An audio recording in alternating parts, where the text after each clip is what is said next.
Hello everyone, जी सदन channel में आपका स्वागत है। इस वीडियो का टॉपिक है कंपनी के अधीन गवर्नर जनरल। तो आइए बात करते हैं परीक्षा के दृष्टिकोण से अति महत्वपूर्ण विवरणी। तो सबसे पहले बात करेंगे कि कंपनी के अधीन गवर्नर जनरल। तो ये कंपनी के अधीन जो गवर्नर जनरल बने थे वो रेगुलेटिंग एक्ट 1773 के अधीन बने थे। क्लियर है? ओके। अब बात करेंगे परिचय के बारे में। तो परिचय इसका यह है कि बंगाल प्रेसिडेंसी के प्रशासन के लिए एक गवर्नर जनरल की नियुक्ति की गई। किसकी? गवर्नर जनरल की नियुक्ति की गई। किस प्रेसिडेंसी के लिए? बंगाल प्रेसिडेंसी के लिए। इसका काम था कि प्रशासन का काम गवर्नर जनरल करता था और उसकी परिषद करती थी। और परिषद में कितने सदस्य होते थे? तो 4 सदस्य होते थे। ओके। अब बात करेंगे पहला वॉरेन हेस्टिंग्स। तो वॉरेन हेस्टिंग्स 1750 ईस्वी में कलर के रूप में कोलकाता पहुंचा था। किस रूप में? कलर के रूप में। और अपनी योग्यता के बल पर शीघ्र ही वह कासिम बाजार का अध्यक्ष बन गया। दूसरा, 1773 ईस्वी के रेगुलेटिंग एक्ट के तहत उसे 1774 ईस्वी में बंगाल का प्रथम गवर्नर जनरल नियुक्त किया गया। तो ध्यान देंगे कि बंगाल का प्रथम गवर्नर जनरल किसे नियुक्त किया गया? तो वॉरेन हेस्टिंग्स को नियुक्त किया गया। नेक्स्ट, किए गए कार्य। इसके द्वारा किए गए, वॉरेन हेस्टिंग्स के द्वारा किए गए। तो सर्वप्रथम राजस्व सुधार की बात करेंगे। इसको व्यवस्थित करने के लिए उसने परीक्षण तथा अशुद्धि अर्थात ट्रायल एंड एरर के नियम को अपनाया था। बोर्ड ऑफ रेवेन्यू की स्थापना की। कर निर्धारण में पूर्णतः इसे असफलता मिली थी। और इसने एक महत्वपूर्ण द्वैध शासन की समाप्ति की थी। किस शासन की? द्वैध शासन की समाप्ति की थी। किसने? वॉरेन हेस्टिंग्स ने। सरकारी खजाने का स्थानांतरण कहां किया? मुर्शिदाबाद से कोलकाता किया था।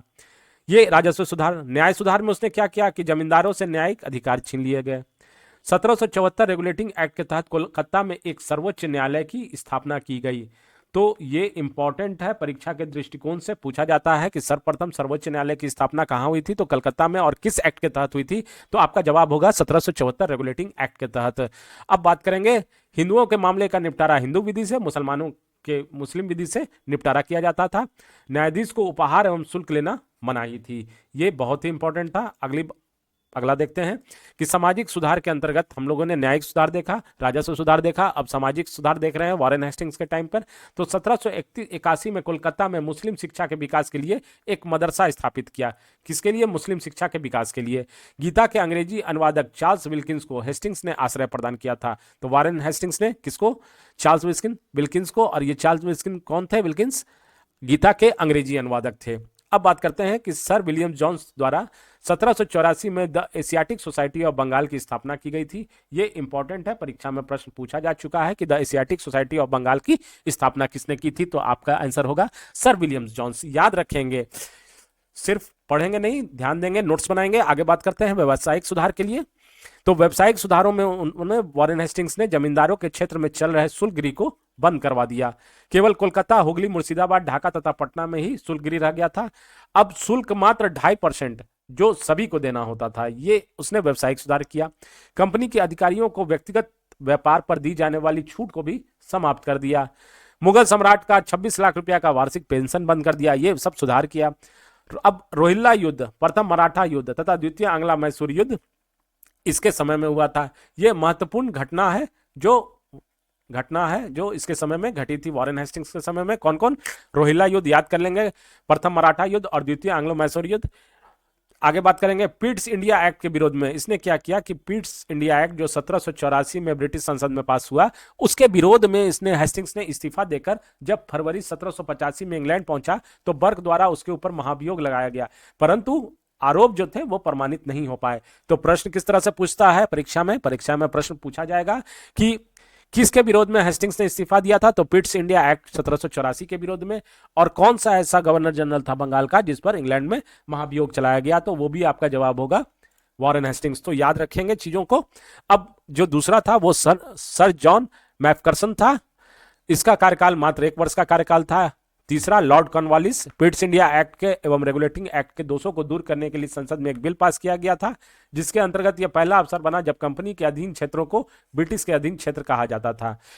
अब इसके द्वारा, लॉर्ड कॉर्नवालिस के द्वारा न्यायिक सुधार क्या क्या किया गया? तो जिले के समस्त शक्ति कलेक्टर के हाथों में दे दिया। कलेक्टर को दीवानी अदालत का दीवानी न्यायाधीश नियुक्त कर दिया गया। किसके द्वारा? लॉर्ड कॉर्नवालिस के द्वारा। भ्रमण करने वाली 4 अदालतें बनी जो घूम घूम कर काम करती थी, जिसमें से 3 बंगाल हेतु और 1 बिहार के लिए नियुक्त की गई। कानून की विशेषता का नियम भारत में लागू किया गया। अगला है 1793 ईस्वी में प्रसिद्ध कॉर्नवालिस कोड का निर्माण करवाया जो शक्तियों के पृथक्करण पर आधारित था, अर्थात पावर डिसेंट्रलाइजेशन पर पावर डिसेंट्रलाइजेशन पर यह आधारित था, याद रखेंगे। आगे बात करते हैं कि इसके तहत दी गई न्यायिक शक्तियों को कलेक्टर से छीन ली गई, अब मात्र कर से संबंधित शक्तियां ही कलेक्टर के पास रह गई। तो आपने देखा कि शुरुआती दौर में न्यायिक शक्तियां दी थी, परंतु बाद में इसने कलेक्टर से छीन ली गई और अब मात्र सिर्फ कर से संबंधित शक्तियां ही इसके पास रह गई थी। पुलिस सुधार कॉर्नवालिस के द्वारा अधिकारियों एवं कर्मचारियों के वेतन में वृद्धि की गई, व्यक्तिगत व्यापार पर पाबंदी लगा दी गई एवं जिलों में पुलिस थाना की स्थापना की गई। ये सब महत्वपूर्ण कार्य है जो किया गया था। भू राजस्व वसूली अधिकार किसे और कितने समय के लिए दिया जाए, इसका अंतिम निर्णय कॉर्नवालिस ने सर जॉन सॉर के सहयोग से किया और अंतिम रूप से जमींदारों की भूमि को भूमि का स्वामी मान लिया। तो अंतिम रूप से किसको मान लिया? भूमि का स्वामी, जमींदार को। इससे क्या हुआ कि बिचौलिए खत्म हो गए। और किसके सहयोग से? कॉर्नवालिस ने, सर जॉन सॉर। तो 1790 ईस्वी में 10 वर्ष की व्यवस्था की गई जिसे जॉन सॉर की व्यवस्था के नाम से जाना जाता है। किसके व्यवस्था? जॉन सॉर की व्यवस्था के नाम से भी जाना जाता है। अब बात करेंगे आगे। 1793 को इस व्यवस्था को स्थायी बंदोबस्ती में परिवर्तित कर दिया गया। जो 10 वर्ष की व्यवस्था थी उसे कौन सी? स्थायी बंदोबस्ती। तो प्रश्न पूछेगा कि स्थायी बंदोबस्त की व्यवस्था किसके शासनकाल में या किस भारतीय गवर्नर जनरल, बंगाल के गवर्नर जनरल के समय में लागू हुई है? तो आपका आंसर होगा कॉर्नवालिस के समय में। ठीक है, और कॉर्नवालिस को, ये बहुत इंपॉर्टेंट है, ध्यान रखेंगे, भारतीय सेवा का जनक किसे कहा जाता है? ये कॉर्नवालिस को कहा जाता है। ये परीक्षा में प्रश्न पूछ भी चुका है, इसलिए इसको आप लोग नोट में बना लीजिएगा, नोट्स बनाते रहिए जिससे आपको आने वाले परीक्षा में कोई दिक्कत ना हो। 1793 का चार्टर एक्ट पास किया गया जिसके तहत पिट्स इंडिया एक्ट एवं रेगुलेटिंग एक्ट में सुधार लाया गया और कंपनी को इसमें क्या किया गया कि आगामी 20 वर्षों तक विदेशों में व्यापार करने की छूट मिली। इसी के काल में निजाम और मराठों के बीच 1795 में खुर्दा का युद्ध हुआ। इसमें इसने क्या किया कि सर जॉन सॉर ने हस्तक्षेप की नीति का पालन किया, केवल अवध के मामले में हस्तक्षेप किया। Next, Lord Wellesley. अब कॉर्नवालिस हो गया, वॉरेन हेस्टिंग्स हो गया, अब वेलेजली की बात करेंगे। ये सहायक संधि का जनक कहा जाता है। कौन? लॉर्ड वेलेजली सहायक संधि का जनक कहा जाता है और सहायक संधि प्रणाली के कारण प्रसिद्ध भी हुआ था। तो लॉर्ड वेलेजली किस कारण से प्रसिद्ध हुआ था? सहायक संधि के कारण प्रसिद्ध हुआ था। इसके तहत भारत ने अंग्रेजों में साम्राज्य विस्तार करना ही अपना मुख्य लक्ष्य बनाया था। अगला है कि फ्रांसीसी गवर्नर जनरल डुपेन ने इस संधि का सर्वप्रथम प्रयोग किया था। ऐसा नहीं है कि वेलेजली के समय ही सहायक संधि का जनक कहा जाता है, परंतु प्रयोग जो है, सर्वप्रथम प्रयोग फ्रांसीसी गवर्नर जनरल डुप्ले ने इस संधि का प्रयोग किया था। सहायक संधि की शर्तें। अब बात करेंगे कि सहायक संधि की कौन कौन सी शर्तें थी। तो पहली थी कि कोई भी राज्य अन्य राज्यों से बिना कंपनी की अनुमति के युद्ध एवं मैत्री नहीं कर सकता है, अर्थात कोई भी राज्य को बिना अनुमति से किसी के साथ युद्ध करना हो या मित्रवत व्यवहार करना हो तो कंपनी की अनुमति जरूरी है। आगे बात करते हैं कि किसी अन्य यूरोपीय या अंग्रेजों के शत्रु राज्य, यूरोपीय या अंग्रेजों के शत्रु राज्य के व्यक्ति को अपने दरबार में शरण, आश्रय या नौकरी बिना कंपनी की स्वीकृति प्रदान किए हुए नहीं दे सकती है। कहने का अर्थ यह है कि कोई भी विदेशी को कोई भी राज्य अपने यहां शरण, आश्रय या नौकरी नहीं दे सकती है विदाउट आपको कंपनी के इजाजत के बिना। ठीक है। तीसरा है कि देशी राज्यों की सुरक्षा के लिए कंपनी उन राज्यों में अंग्रेजी सेना रखेगी। अब राज्यों की सुरक्षा के लिए क्या अंग्रेजों ने क्या किया? अंग्रेजी सेना को रखेगी, जिसका खर्च कौन उठाएगा? वही वहन ही करेगी राज्य। और खर्च के लिए क्या होगा? नगद वार्षिक धनराशि या राज्यों को कुछ इलाका कंपनी को सुपुर्द करना पड़ेगा। एक रेजिडेंट का देशी रियासतें अपने दरबार में रखेंगी, तो एक रेजिडेंट को भी देशी रियासतें अपने दरबार में रखेंगी। ये सब सहायक संधि का प्रमुख शर्त था। अब बात करते हैं कि लॉर्ड वेलेजली की सहायक संधि को सर्वप्रथम हैदराबाद, मैसूर, तंजौर, अवध, पेशवा और इत्यादि ने स्वीकार किया था। ये स्वीकार नहीं है, ये स्वीकार किया था, ध्यान देंगे, किया था। इंदौर के होलकर ने सहायक संधि स्वीकार नहीं की थी। किसने? इंदौर के होलकर ने। लॉर्ड वेलेजली ने स्वयं को बंगाल का शेर कहा करता था। फोर्ट विलियम कॉलेज की स्थापना कोलकाता में हुई थी। 1805 में दूसरा कार्यकाल शुरू हुआ, परंतु वेलेजली की मृत्यु हो गई थी। 1801 में मद्रास प्रेसिडेंसी का सृजन किया गया। इसके समय में जो महत्वपूर्ण घटना हुई थी वो चतुर्थ आंग्ला मैसूर युद्ध, जिसमें टिप्पू सुल्तान को पराजित कर मार डाला गया, और द्वितीय आंग्ला मराठा युद्ध जिसमें इसी के शासनकाल में हुआ है। अब बात करते हैं सर जॉर्ज बार्ली। वेल्लोर का सिपाही विद्रोह, जिसमें तिलक एवं पगड़ी पहनने पर रोक के कारण हुआ था। ये वेल्लोर का सिपाही विद्रोह किसके शासनकाल में? तो सर जॉर्ज बार्ली के शासनकाल में। अब अगला जो है बंगाल का गवर्नर जनरल लॉर्ड मिंटो प्रथम, चार्ल्स मेटकॉफ को मिंटो महाराजा रंजीत सिंह के दरबार में भेजा था। किसने? मिंटो ने चार्ल्स मेटकॉफ को किसके दरबार में? महाराजा रंजीत सिंह के दरबार, जहां 1809 में अमृतसर की संधि हुई थी। तो अमृतसर की संधि किसके मध्य हुई थी? चार्ल्स मेटकॉफ और महाराजा रंजीत सिंह। परंतु उस समय का भारत के बंगाल का गवर्नर जनरल कौन था? लॉर्ड मिंटो प्रथम। अब लॉर्ड हेस्टिंग्स। इसके समय में सर्वप्रथम नेपाल युद्ध लड़ा गया। आंग्ला नेपाल युद्ध में गोरखाओं की पूर्ण पराजय। सगोली की संधि हुई जिसमें कंपनी एवं गोरखा के मध्य हुई थी। किसके मध्य? गोरखा के मध्य हुई थी। ध्यान देंगे, गोरखा के मध्य हुई थी।